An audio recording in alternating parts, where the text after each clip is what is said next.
जय हिंद राष्ट्र बंधुओं। मैं डॉक्टर कुमावत जयपुर राजस्थान से। आज अपन चर्चा करते हैं जो अपने देश में जो किसान आंदोलन चल रहा है, जो केंद्र सरकार के द्वारा पारित किए गए 3 कृषि कानून हैं, उनके बारे में अपन चर्चा करते हैं। और चर्चा की शुरुआत अगर बात की जाए तो केंद्र सरकार ने अपने देश में जो पहला किसान हित में जो कदम उठाया वो उठाया किसान पेंशन योजना। आज तक किसी भी सरकार ने 70 साल देश की आज़ादी को हो गए, उसके बाद भी अपने देश में किसान जब वृद्ध हो जाता था तो उसकी पेंशन की कहीं योजना नहीं थी। तो अपनी जो केंद्र सरकार है उसने किसान पेंशन योजना लागू करके किसान हित में एक बहुत ही महत्वपूर्ण फैसला लिया। और दूसरा जो आता है वो सराहनीय कार्य किया कि पहले जो प्राकृतिक आपदाओं से किसान की खेती में नुकसान हो जाता था, उस नुकसान की अगर 50% से ज़्यादा नुकसान पाया जाता था तो उसको आर्थिक सहायता मिलती थी। उसको भी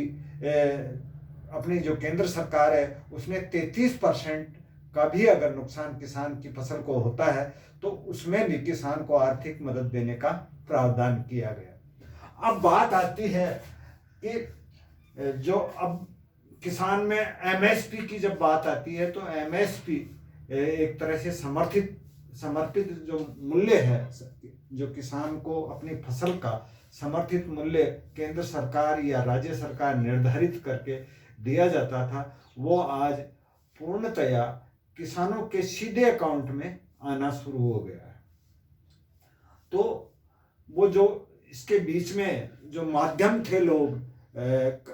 छोटे स्तर से लेकर के बड़े स्तर तक, उनका कहीं भी इसमें कोई रोल नहीं रहा है। फिर आता है एपीएमसी के बाहर अगर किसान अपनी फसल को बेचना चाहे तो वो आराम से बेच सकता है। उसके ऊपर न कोई राज्य सरकार का टैक्स लगेगा, न कोई आड़त देनी पड़ेगी। किसान अपनी मर्जी से मंडी प्रांगण के बाहर कहीं भी अपनी फसल को जहां ज़्यादा उसको मूल्य मिले एक्सपोर्ट भी कर सकता है, किसी बड़े व्यापारी को भी दे सकता है, फुटकर में भी अपने जो ग्राहक हैं उनको वो बेचने के लिए पूरी तरह से स्वतंत्र रहता है। पहले क्या होता था कि अगर कहीं किसान बाहर अपने फसल को किसी व्यापारी को या कहीं लोट में बेचता हुआ पाया जाता था तो मंडी वाले आकर के उसके ऊपर पेनल्टी लगा देते थे और कई तरह के टैक्स उसको देने पड़ते थे, जिससे इस एक्ट के तहत एक तरह से किसान को पूरी तरह से आज़ादी है। वो चाहे तो अपनी फसल को मंडी में बेच सकता है और अगर मंडी से उसको ज़्यादा मुनाफा बाहर किसी व्यापारी को या फुटकर जो ग्राहक हैं उनको देने में होता है तो वो वहाँ उसको अपने खेत से या अपने वेयर हाउस से या मंडी के बाहर अपना फुटपाथ पे बैठ कर के भी अपनी फसल को बेचने की उसको पूरी तरह से आज़ादी रहती है। ये इस नए कानून से के रूप में किसान को एक तरह से नई आज़ादी मिली है, जिसके लिए जो ये किसान आंदोलन कर रहे हैं वो लोग किसानों को बरगला रहे हैं। इससे मंडियां बंद हो जाएंगी, कई तरह की अफवाहें फैला करके एक तरह से किसानों को बरगलाया जा रहा है। फिर आता है कॉन्ट्रैक्ट फार्मिंग। कॉन्ट्रैक्ट फार्मिंग में किसी बड़ी कंपनी से जो किसान की ज़मीन है उसका एक कॉन्ट्रैक्ट हो जाता था, उसमें कुछ शर्तें होती हैं। उन शर्तों के अनुसार पूरी ज़मीन को उस कंपनी को दे दिया जाता है और वो कंपनी जो भी निर्धारित मूल्य तय करती है उस निर्धारित मूल्य को किसान को उस समय के में भुगतान करना होता है। 1 साल के लिए भी हो सकता है, 6 माह के लिए भी हो सकता है और 5 साल 10 साल के लिए भी हो सकता है। इसमें किसान को उस निर्धारित मूल्य के अलावा भी पूरी तरह से आज़ादी है, उसको वो पूरी तरह से कैंसिल भी कर सकता है। बाकी जो कंपनी कॉन्ट्रैक्ट लेती है उसको आज़ादी बिल्कुल नहीं है। उसको आज़ादी जब ही मिलेगी जब वो उस किसान को उस जो तय मापदंड हैं उनके अनुसार जो राशि है उसका भुगतान कर देगा तो उसको आज़ादी मिलेगी, बाकी किसान को आज़ादी है। इसके अलावा भी एक प्रावधान और है, जो एक तरह से जो किसान का जो उत्पाद है उसके अगर रेट बढ़ जाते हैं तो उस रेट में भी कुछ परसेंट किसान को उस कंपनी को देना होता है और एक तरह से बोनस के रूप में उसको देने का प्रावधान रखा गया है। अब बात आती है ये जो आंदोलन कर रहे हैं उन लोगों की। आंदोलन वो लोग कर रहे हैं जो या तो मंडियों में एक तरह से आड़तिया थे, उनकी आड़त बंद हो गई, या जाकर के वो किसान से सीधा कांटेक्ट करते थे कि इस फसल को आप मेरी आड़त की दुकान पे ला करके बेचोगे, इसका ये भुगतान रहेगा। तो उन लोगों का जो वो एक तरह से लूट तंत्र था वो फैल हो गया। वो ऐसे जो कॉन्ट्रैक्ट धारी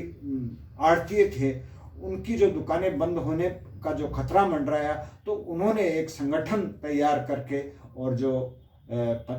इसकी शुरुआत अगर बात की जाए तो पंजाब से होती है। पंजाब में अन्य राज्यों के से भी अलग ही एक ऐसा प्रावधान था जिसमें किसान अपनी फसल को मंडी में ही बेच सकता था, बाहर नहीं बेच सकता था। मंडी में कई तरह के उसको आड़त के रूप में या राज्य सरकार के रूप में टैक्स देने के लिए बाध्य किया जाता था। उससे किसान को आज़ादी मिली है। और जो मीडिएटर थे उनकी जो दुकानें बंद हो गई तो उन्होंने आंदोलन की शुरुआत पंजाब से की। पंजाब में जैसे जो कांग्रेस गवर्नमेंट थी उन्होंने इसको उकसाया। जब वहाँ के प्रधानमंत्री कैप्टन साहब थे, वो मुख्यमंत्री कैप्टन साहब थे, तो उन्होंने उस चीज़ का विरोध भी किया और विरोध का उनको अपने पद से भी एक तरह से छोड़ना पड़ा। इतना उन्होंने एक त्याग किया अपने मुख्यमंत्री पद का, और उन्होंने राष्ट्र हित में अपने पद का त्याग पत्र कांग्रेस की जो अध्यक्ष थी उन तक पहुंचाया, और पूरी तरह से वो राष्ट्र हित में समर्पित होकर के आज केंद्र सरकार के से भी बातें कर रहे हैं और किसानों से भी बातें करके इस मामले में को सुलझाने के प्रयास में हैं। अब बात आती है कि जो ये भड़का रहे हैं उनका जो आंदोलन करने के तरीके हैं, रोड को जाम कर देते हैं और कई जगह ऐसी विवत्स हत्याएं हो गई। जैसे एमपी में जाकर के शुरुआत पंजाब से होती है, व्यथित किसान पंजाब के हैं, वो जाकर के एमपी यूपी में जाकर के तो एक ऐसी घटना को अंजाम दिया जिसमें आज पूरा देश शर्मसार है। इसी तरह से अभी जो वो सिंधु बॉर्डर है उस पर एक ऐसा अमानवीय कृत्य किया गया, वो भी उन आंदोलनजीवी किसानों के द्वारा ही किया गया कि एक आदमी के जो दलित था, ये कांग्रेस सरकार कहती है कि साहब हम दलित हितैषी हैं, और वही जो आंदोलनजीवी थे उन लोगों ने एक दलित युवक जो वहाँ उनकी सेवा में लगा हुआ था, पता नहीं उसके साथ में उसके द्वारा क्या गलती हुई, तो उसका एक तो हाथ काटा और उसकी निर्मम हत्या करके और उसको लटका दिया। ये एक तरह से आज़ाद देश में पहली बार एक ऐसी घटना हुई है जो पूरे मानवता को झकझोर करके रख देती है। अब बात आती है विपक्ष की। विपक्ष हर देश में, हर सरकार में, चाहे केंद्र सरकार हो राज्य सरकार हो, विपक्ष की भूमिका ये होती है कि जो भी कोई ऐसा राष्ट्र हित में या राज्य के हित में या जनता के हित में कोई ऐसा उनको अच्छी चीज़ लगे तो उसका सुझाव जो वर्तमान सरकार है उसको दे, और जो सरकार निर्णय लेती है उसमें अगर कोई उनको गलती नजर आए तो उस गलती से सरकार को अवगत करवा करके या उनके ऊपर प्रेशर बना करके उस प्रावधान में सुधार करवाया जाए। अब जब कृषि कानूनों की बात आती है तो एक तरह से एक पागल के साथ में पूरी फौज लग करके, इसमें कई बुद्धिजीवी भी होंगे, वो लोग ये नहीं बता पा रहे कि ये जो कानून है उसमें किसान के हित में क्या है और उनके प्रतिकूल क्या है, जबकि उनको इन कानूनों का अध्ययन करना चाहिए। राष्ट्र को भी, राष्ट्र की जनता को भी उससे अवगत करवाना चाहिए कि इसमें, इन 3 कानूनों में ये किसान हित में नहीं है, ऐसी कोई बात नहीं करते हैं। कहते हैं ये काले कानून बंद किए जाएं। कानून जो केंद्र सरकार ने सोच समझ करके राष्ट्र हित में या राष्ट्रीय किसानों के हित में जो जारी किए हैं, उसमें अगर कोई गलती है तो उसमें सुधार के लिए केंद्र सरकार को भी अवगत करवाएं, और अगर केंद्र सरकार नहीं मानती है तो जनता को भी उससे अवगत करवाएं। लेकिन ये कौन सा तरीका आ गया कि साहब ये तो तीनों, पूरी तरह से तीनों कानून राष्ट्र हित में ही नहीं है, ऐसे करके जो भोले वाले किसान हैं उनको बरगलाया जा रहा है। तो मैं देश के जो देश हित में बुद्धिजीवी हैं उनसे भी मेरा निवेदन है कि वो लोग इन कानूनों के बारे में आम जन और आम किसान तक अपनी बात को, या इन कानूनों में जो अच्छाई है कम से कम वो तो वहां तक पहुंचाएं, और अगर कोई गलत बात उनको नजर आती है उनका अध्ययन करें इन कानूनों का, और अध्ययन करने के बाद में अगर उनको कहीं किसान के प्रतिकूल कोई बात नजर आती है तो सीधे केंद्र सरकार तक ये बात पहुंचाने की शुरुआत करें। और जो भारतीय जनता पार्टी के जो सदस्य गण हैं या जो अपने आप को लीडर मानते हैं, चाहे वो राज्य स्तर के लीडर हों, जिला स्तर के लीडर हों या पंचायती स्तर के लीडर हों, उन सभी से मेरा निवेदन है कि ये जो कृषि कानून है उनका अपने स्तर पर इनका अध्ययन करके आम जन तक पहुंचाने की शुरुआत करें। ये वीडियो इसी को मैं मद्देनजर होकर के मेरे को जितनी जानकारी थी इस वीडियो के माध्यम से लोगों तक पहुंचाने का प्रयास कर रहा हूं, और आपसे भी हाथ जोड़ करके निवेदन कर रहा हूं कि आप मेरे से भी अगर ज़्यादा जानकारी और भी उपलब्ध करवा करके आम जन तक पहुंचा सकें, तो चाहे वीडियो के माध्यम से हो, चाहे व्यक्ति से मिल करके हो या कोई सभा करके हो, आम जन तक इन कानूनों की जो अच्छाइयाँ हैं उनको आम लोगों तक पहुंचाएं, जिससे इन किसान आंदोलन जीवियों का एक तरह से आम जन विरोध करना शुरू करे। और केंद्र सरकार से भी मैं